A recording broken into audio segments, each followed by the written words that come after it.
You are born as a speck, a translucent dot no wider than a grain of sand, suspended in salt and current. No shell, no spine, no plan. Just soft tissue adrift in the dark. The ocean doesn't care. A tide shift takes you sideways. A current lifts you. Another wave rolls above, and you're dropped again. You float.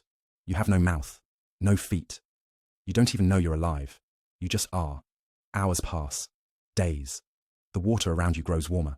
More particles drift past your body. Some bump into you. Some stick. Your surface absorbs what it can. Protein, calcium, suspended life. It's not eating. It's not breathing. It's just osmosis. You divide. Not by choice, just code. One cell becomes two. Two become four. The pattern repeats.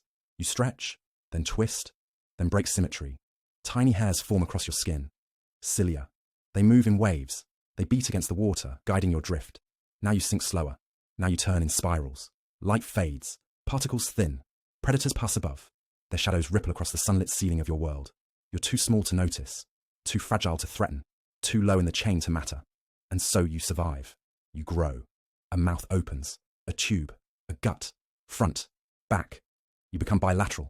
You are still just a larva. A shape in flux. But your center thickens. Your skin toughens. A ring of sensory spots forms. You reach a wall of rock. A reef. You can't see it, but you feel it. Your cilia stop beating. You attach. 1,000 others float past. Some die. Some settle elsewhere. You stay. You anchor your base and begin the change. Metamorphosis. Your body folds inward. The larval mouth disappears. New pores form on your skin. You don't need speed anymore. You need armor. And so, your gut loops. Your tube becomes a circle. Muscles form. Tiny feet extend. You're not drifting anymore. You are a sea cucumber now. The change is complete, but the struggle has only begun. To be continued, you wake to the scent of decay. It's not unpleasant, just present. A part of the water now, like salt and temperature. You stretch your tentacles across the sand, brushing a shell, a thread of algae, the edge of something recently dead. You don't have eyes, but you know when the shadows shift. Something swam over you a moment ago, fast, large.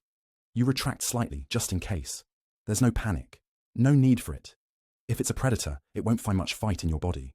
And that's the point. You're a year old now. You've shed your skin 6 times.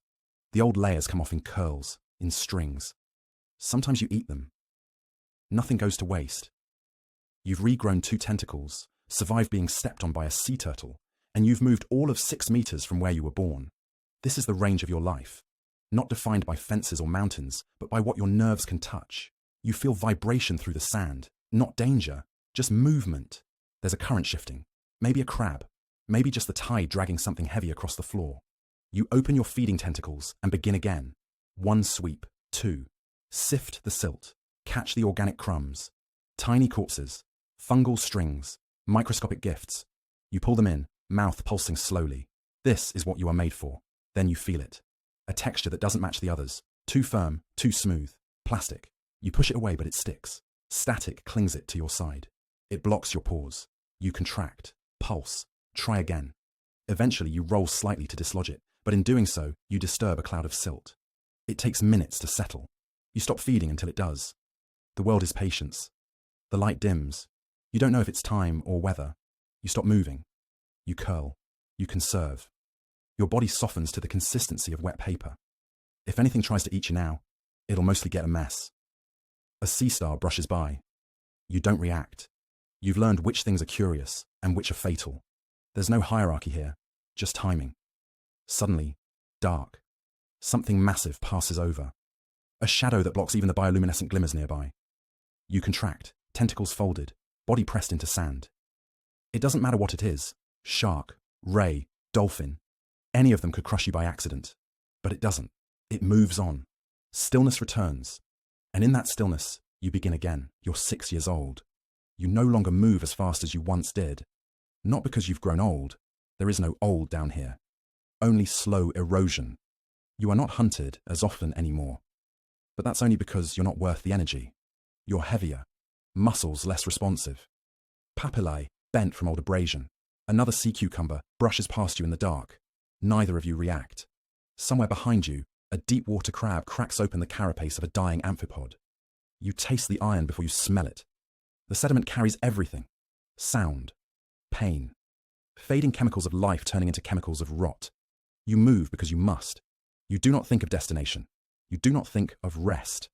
The ocean doesn't offer endings, only pauses. But this pause is different. There's heat again, not geothermal, not natural. A light pulses somewhere behind you, faint, bluish, rhythmic. Then two more, then silence, then vibrations. The world shudders once. You feel it through your tube feet, the floor flexing, as if the sea itself inhaled. Then it collapses. An explosion of silt bursts upward. It doesn't come from above. It erupts from beneath. A pipeline breach, scalding water, synthetic oil, metallic particles. Everything shoots upward, then falls. You can't flee. Your body doesn't flee. It tightens, tries to seal. Your cloaca contracts. Your skin secretes slime. You dig deeper into the substrate, but it's no longer substrate. It's a chemical slurry. Your papillae shrivel. Your tentacles retract. Your skin begins to bleach. You wait, and then everything stills. Not because the threat is gone, but because nothing in you is left to respond. You drift. Not upward, not outward, just slightly.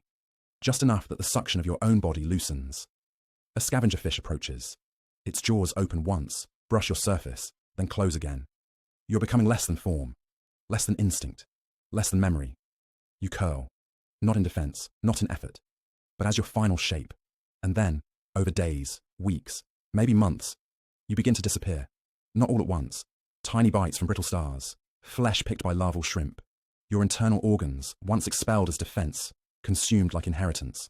You leave no skeleton, no shell, no legacy. Just trace, a soft hollow in the sediment, a brief dip in the biochemistry of the water column, and the faintest, most forgettable lesson in endurance. You're 4 years old now. You've never seen your own face. There are no reflections in the benthic dark, only the shifting outlines of things that move and the invisible tremor of things that feed. You've grown thicker. Your dermis is harder, your papillae longer. The spicules buried in your flesh no longer fold under pressure. The deep is your terrain now. Dense, silty, mute. When you shift forward, your body arches in waves.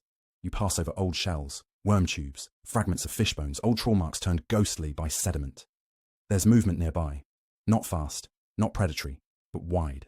A skate drifts overhead, casting a shadow. You freeze. Your skin absorbs the chemical whisper it leaves behind. Ammonia, stress hormone, muscle oil. You continue. Your body is slow but persistent. Every inch advanced is tested. The substrate compresses beneath you.